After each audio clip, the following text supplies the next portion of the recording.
In this video, we're heading from Tokyo to Lake Kawaguchi to tick Mount Fuji off our bucket list. We're here in December 2024. One of the reasons we visited this time of year was so we had the best possible chance of getting a clear view of Mount Fuji. If this is high on your list of things to do, I'd probably recommend trying to visit Japan between November and February if possible. You can do this as a day trip from Tokyo, but we're going to be staying overnight and we're going to be showing you the top 7 spots to see Mount Fuji in the Lake Kawaguchi area. So there are 2 ways to get to Lake Kawaguchi. You can take the Highway Expressway bus, or you can take the Fuji Excursion Train. Both go from Shinjuku, and I would recommend to pre-book. I'll put the details for both in the description.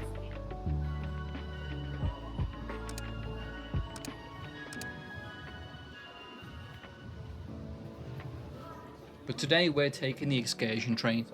It takes a little bit longer than the bus, but the train looks pretty cool, and it's supposed to be quite a scenic journey. So you should have pre-booked your tickets already and received a QR code, which you'll use at a ticket machine like this to scan and get your paper tickets. I believe there's one near the JR office in the station.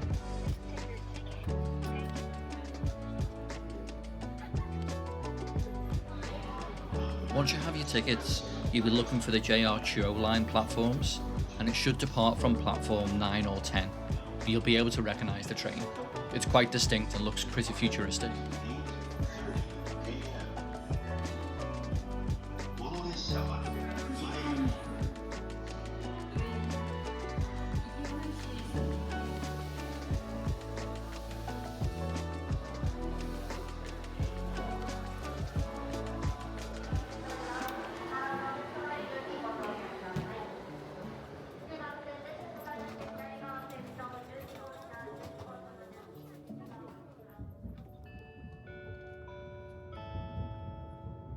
So here are a list of the excursion train stops. So you can go straight to Kawaguchiko station for the lake area. A few of the spots on our list are going to be around there. But for the first spot that we're going to visit, we're going to get off at the Mount Fuji station instead. I'd recommend booking a seat on this train and also trying to get on the right hand side so you've got a chance of seeing Fuji on the way to Kawaguchiko. Bound for Kawaguchiko.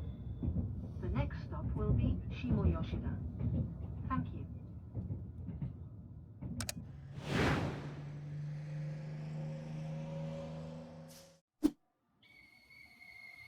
We've arrived at Mount Fuji station, and there are ticket machines inside to get your bus ticket. The bus system here seems to work as a loop, and you should be looking for either the blue or the green line going towards Oshino Hakkai, which is our first spot on the list. We double checked with the driver as we got on the bus, and as always I would recommend using Google Maps to get the up-to-date times. Oshino Hakkai village is a UNESCO World Heritage Site, and it's famous for its 8 ponds that are fed by snowmelt from Mount Fuji. The result is crystal clear water filled with large fish, and you can even try the water yourself from a source at one of the ponds. It can get quite busy with tourists though, which is why we decided to head here first. Even if the weather isn't perfect for viewing Fuji, you can still enjoy your time here exploring the village, visiting the small museum, and trying some local snacks.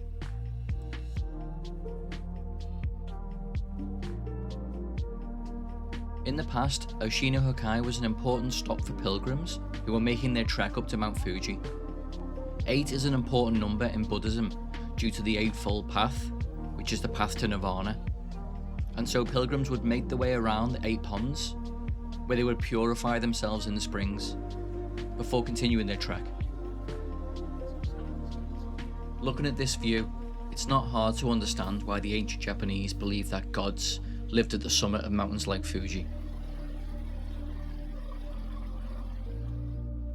At the carp pond, there's an observation deck that you can head up to get even better views of the mountain.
After a couple of hours of exploring the village, we've worked up an appetite, so let's check out some of the local food stalls around here, because I'm starving. We spotted a yakitori stand, which is something that we both love whenever visiting Japan. It's just really simple and tasty. But I want to try this minced beef cutlet as well, because it's only 400 yen, which is about £2. The food was really tasty, but I fancy trying something a bit sweeter, so I've spotted a stall selling these rice dumplings, which is something I've not tried before. So let's give them a go.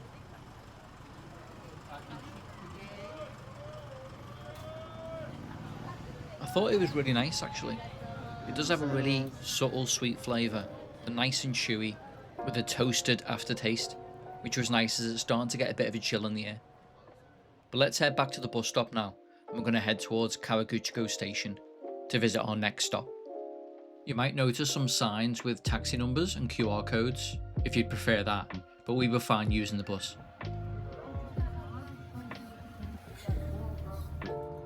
It was about half an hour on the bus to get to Kawaguchiko station. The Fuji Excursion Train stops there too, if you weren't planning to visit Oshino Hakkai.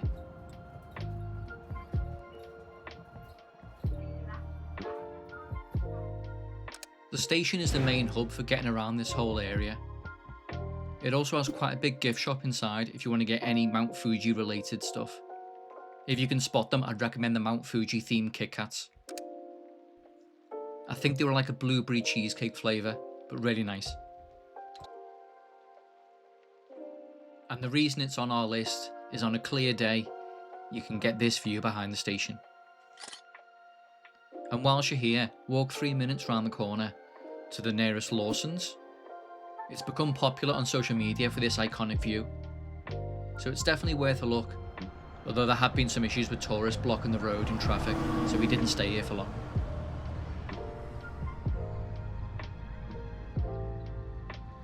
So next up we're going to head towards the lake area, which is about a 15-minute walk from here, and we're heading up the Mount Fuji Panoramic Ropeway. You can get some really amazing views from the top, and the round trip ticket is only 1,000 yen per adult. It can get quite busy in more popular months though, so I'll put a link to the website in the description and you can check the current wait times there.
At the top of the ropeway there's some interesting information about Mount Fuji and the local area. You might notice a lot of images of tanuki and rabbits. This is to do with a local folktale of the area. Tanuki were seen as tricksters in local folklore, which is why some of the statues show the rabbits bullying them. The actual tale is a bit gruesome, but I'll put a link in the video description if you want to read more. There's also a gift shop that sells drinks and snacks too. And if you missed the Mount Fuji Kit Kats from the station, you can get them from here.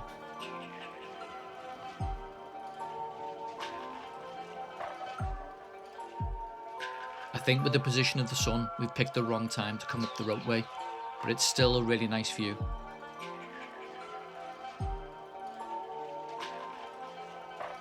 And on the other side, you can get a view of the lake as well.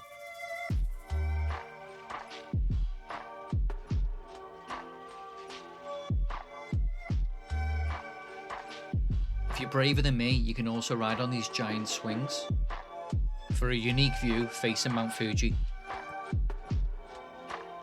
And if you're a weeb, you can get a selfie with an anime girl too.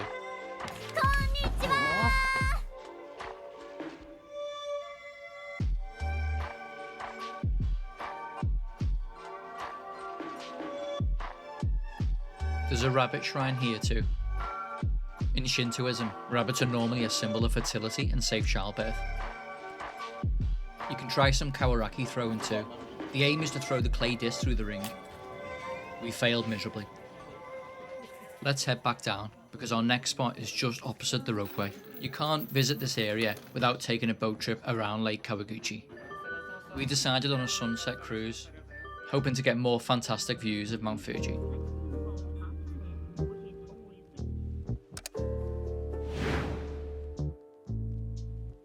So as you exit the Ropeway, just head over the road back to the lakeside, and you should see the pier for the boat cruise.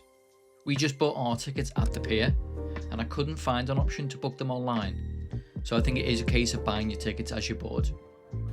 I will put a link to the website in the video description though. Tickets for adults were 1,000 yen, and the cruise only takes about 20 minutes, so very easy to fit into your day if you've got a tight schedule. I believe that the design of the boat and the flag motif are inspired by the Warring States period, which took place around the 15th and 16th centuries and led to the unification of Japan. It's a really interesting period, and I'd recommend reading up on it or even watching the recent Shogun series. And if you're a gamer, you can check out Assassin's Creed Shadows or Ghost of Yotai, which are set around the same periods.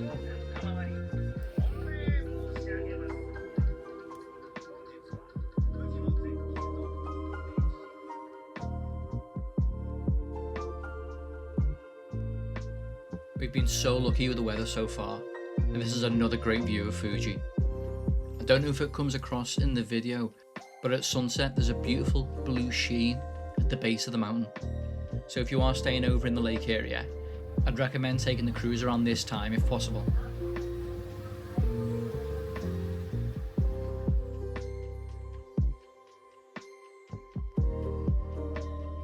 But now we're ready for some food. So we're going to take a 10-minute walk around the corner to a beef cutlet restaurant that we found online. It seems to have really good reviews, and you get to cook the beef to your liking on your own hot plate. We wanted to try the set menu. You select how many cutlets of meat that you want, which includes some rice and cabbage salad on the side and some salt and seasonings to try on the meat. I'll put a link to the restaurant's website in the description too.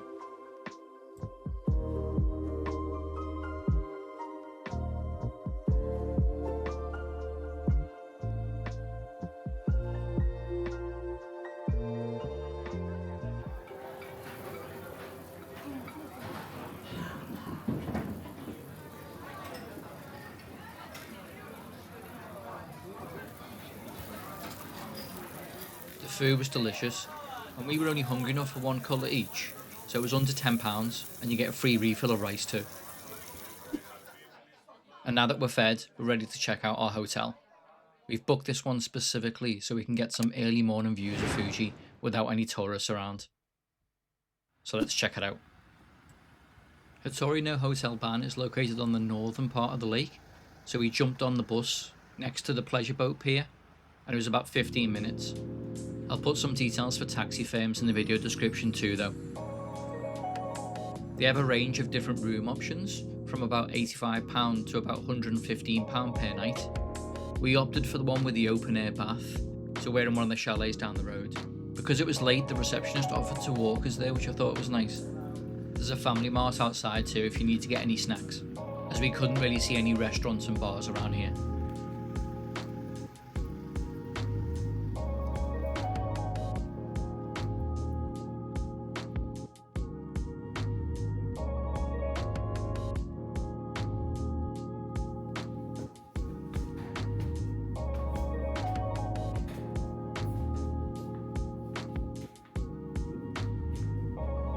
The room was really spacious actually. It came with 2 big double beds and space for a Japanese style futon if you prefer that.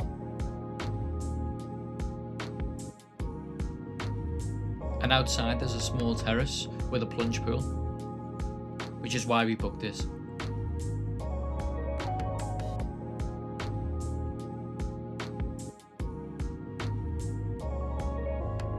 forgot that I'd grabbed some Mount Fuji themed beer at the top of the ropeway. And what better way to try it?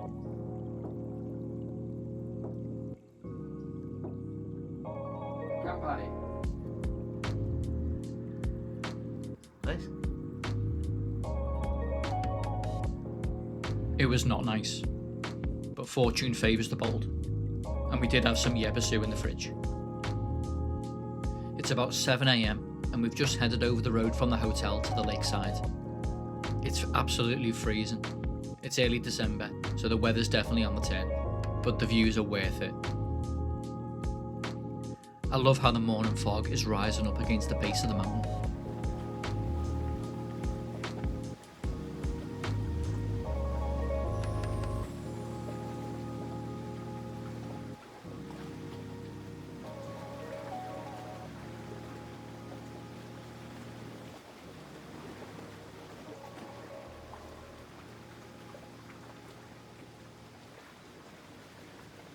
Our next spot is definitely an iconic view of Mount Fuji, especially during cherry blossom season. It's based in Arakuriyama Sengen Park, and the nearest train station is Shimoyoshida. You can also get the bus here, but because we got up so early, there's no service, so we asked the hotel reception to book us a taxi, and it was about a 10-minute drive. The iconic Chureito Pagoda is reached via climbing 398 steps, and it's positioned on a hilltop facing Mount Fuji, which has helped it become a really popular photo spot. But it can get really busy, which is another reason why we got up early today.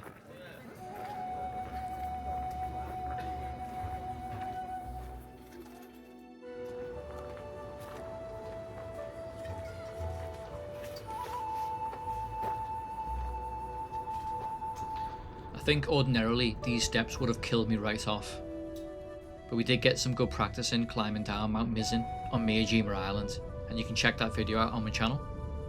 But to be honest, the most time consuming part of climbing these steps is because you keep having to look back towards the mountain. It really is stunning.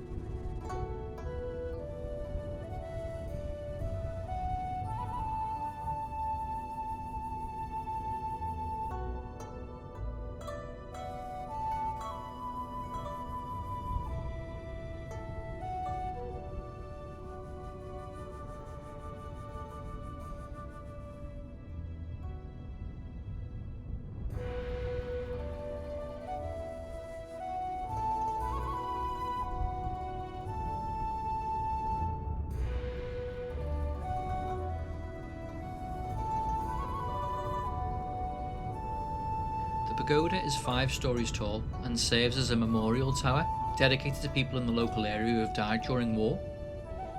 I think with it becoming so popular with tourists over recent years for the views, I think it's important to know the meaning behind the pagoda and its importance to the local area. We did manage to beat the crowds and the tour groups, and this is undoubtedly my favourite view in Japan so far.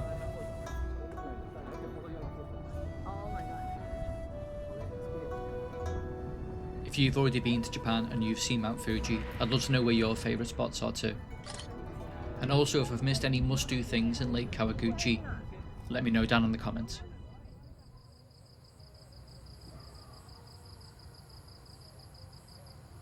The walk down was a lot easier. We've had a great time at Lake Kawaguchi, but it's time to head back to Tokyo. So we're going to head towards Shimoyoshida station and catch the Highway Express bus back. But before we do, there's one last spot we can say goodbye to Mount Fuji.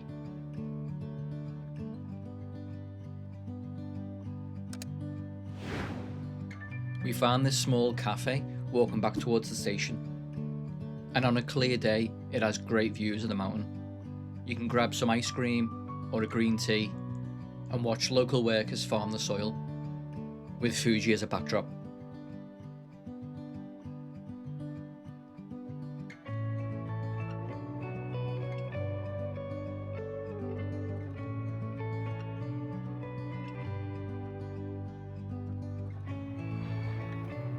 And even better, if you're a bit of a train geek like me, it's located next to the train track, so you can watch them pass by whilst you enjoy the view. You might even catch the Naruto train.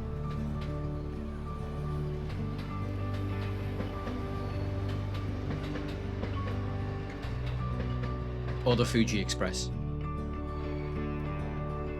You can check out our video to Nagoya's train museum too, if you want to see more classic Japanese trains.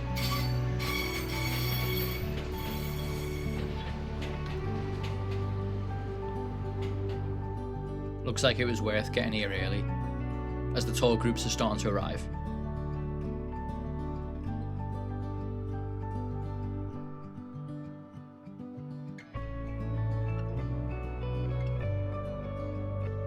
We're just walking towards the train station now, where there are more themed trains, and if you're with any kids who are fans of Thomas, I think they'll enjoy it.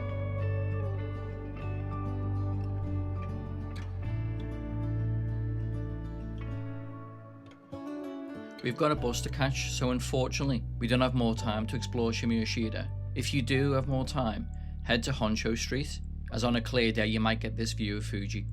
For the Highway Express bus, I'll put a link in the video description with all the details on how to book.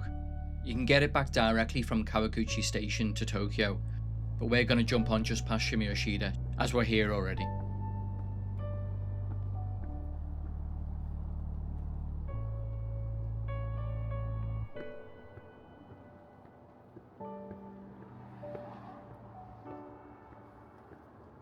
Our bus was a bit late, so we did start to panic a bit, but it did turn up eventually, and it was quicker than the train overall.